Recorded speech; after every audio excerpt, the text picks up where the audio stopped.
Renungan Harian Selasa 15 April 2025. Engkau telah menilik sengsaraku. Mazmur 31 ayat 1 sampai 16. Mari kita berdoa. Ya Tuhan, kiranya Roh Kudus menolong kami saat merenungkan firman-Mu. Dalam Yesus kami telah berdoa. Amin. Salam sejahtera. Kiranya kita semakin percaya kepada Allah, terutama ketika mendengar gunjingan banyak orang, ketika ada yang bermufakat mencelakakan kita, bahkan saat nyawa kita terancam. Dalam situasi seperti itu, kita tetap percaya bahwa Allah telah menilik sengsara kita. Mazmur 31 ayat 8. Pada minggu ke-6 Prapaskah, umat Kristen memperingati masuknya Yesus ke Yerusalem yang disambut dengan sorak-sorai sebagai Raja. Yesus datang bukan dengan kekuatan duniawi atau kemegahan, melainkan dengan kerendahan hati untuk membawa damai dan keselamatan.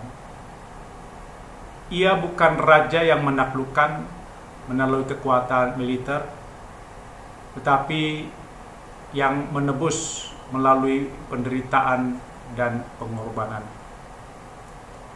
Sambutan Hosana yang diteriakan orang banyak, yang berarti selamatkanlah kami, sebenarnya adalah pengakuan bahwa Yesus adalah Mesias. Meski mereka belum sepenuhnya memahami misi sejatinya jalan salib. Namun, rakyat Yerusalem yang semula menyambut Yesus kemudian berubah, menolak dan menyalibkannya. Mengapa demikian? Karena harapan mereka tidak terpenuhi. Mereka mengharapkan Yesus yang akan membebaskan dari penjajahan Romawi secara politik. Ketika harapan itu tidak dipenuhi, mereka kecewa dan menolaknya. Para pemuka agama pun memprovokasi massa dan memanipulasi opini publik sehingga orang banyak mudah terombang-ambing. Yesus juga menantang kenyamanan mereka. Ia tidak mengambil alih kekuasaan politik, tetapi justru menegur sistem agama dan ekonomi yang korup, misalnya dengan mengusir pedagang dari Bait Allah. Hal ini membuat banyak orang merasa terganggu dan tidak nyaman. Sambutan mereka bersifat dangkal dan emosional, tidak berakar pada pengenalan yang sejati akan pribadi Yesus.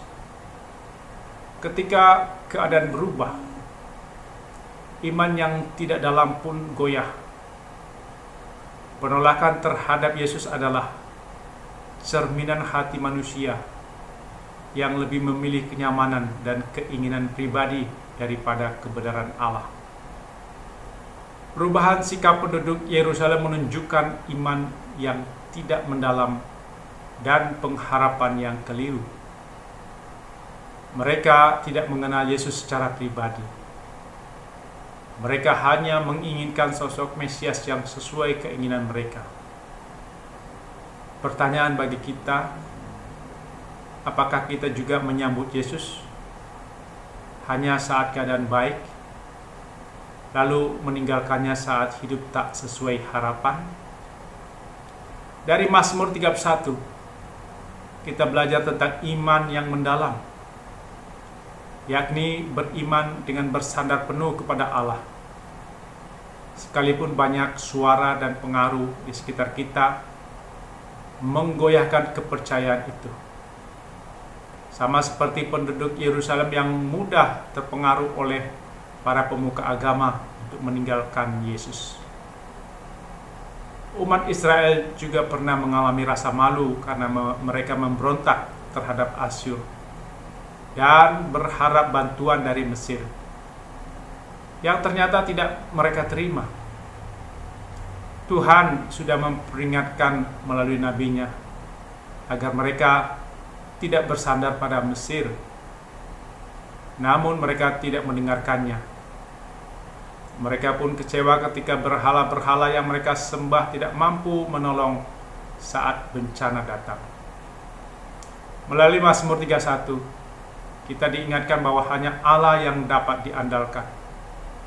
Ia membenarkan orang yang hidupnya terarah kepadanya. Tuhan menjadi tempat perlindungan bagi mereka yang mempercayakan hidupnya kepadanya. Orang yang percaya akan berdoa, "Ke dalam tangan-Mu kuserahkan nyawaku."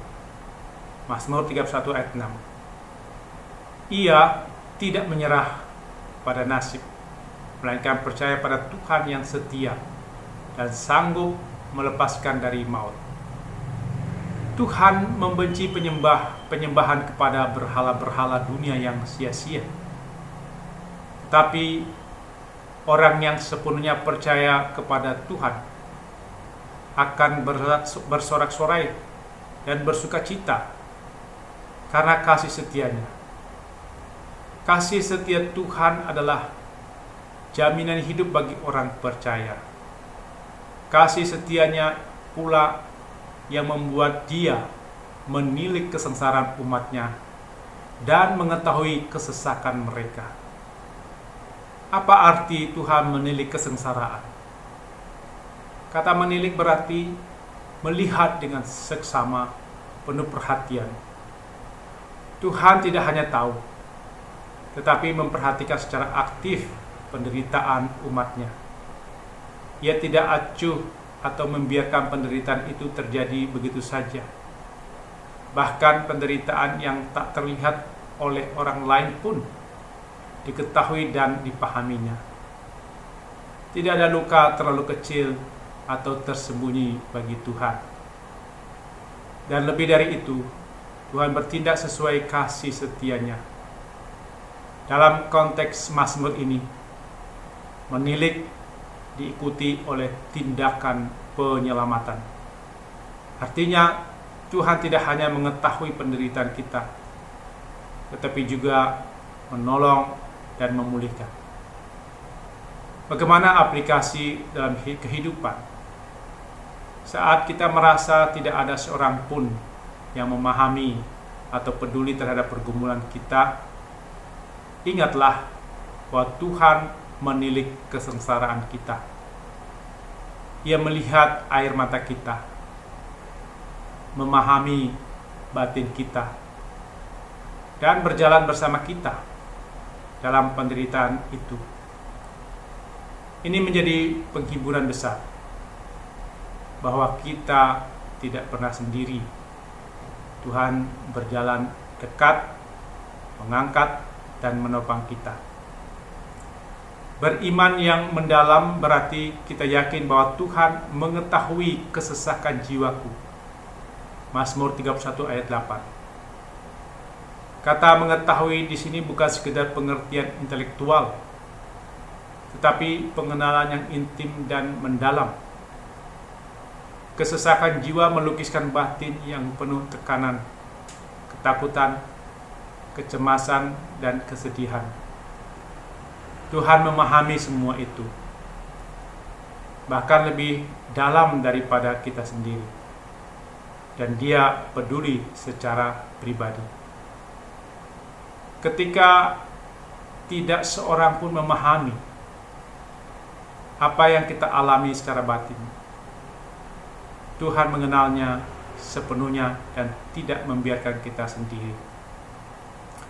Mazmur juga menyatakan bahwa Tuhan menegakkan kakiku di tempat yang lapang.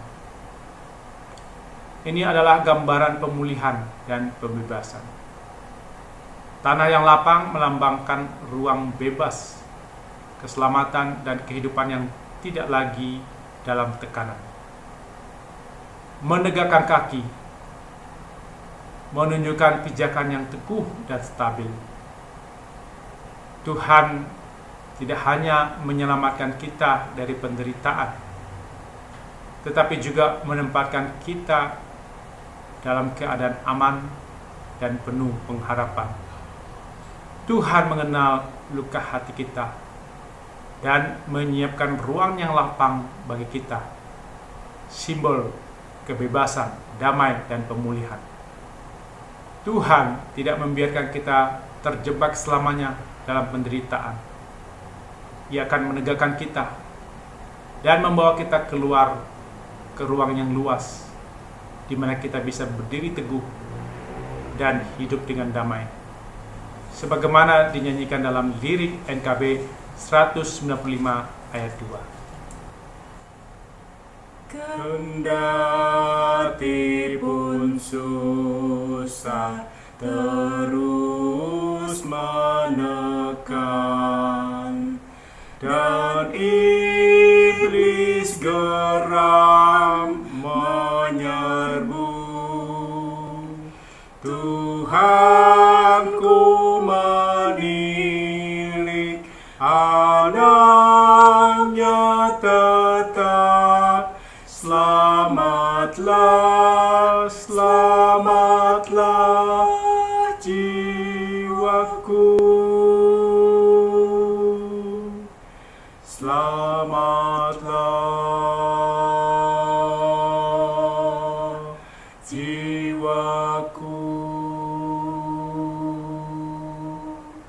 Selamatlah, selamatlah jiwaku.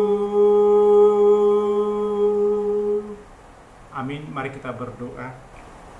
Ya Tuhan, kiranya kami semakin percaya kepadamu, terutama ketika kami mendengar gunjingan banyak orang, ketika ada yang berniat mencelakakan kami, dan hidup kami terasa terancam.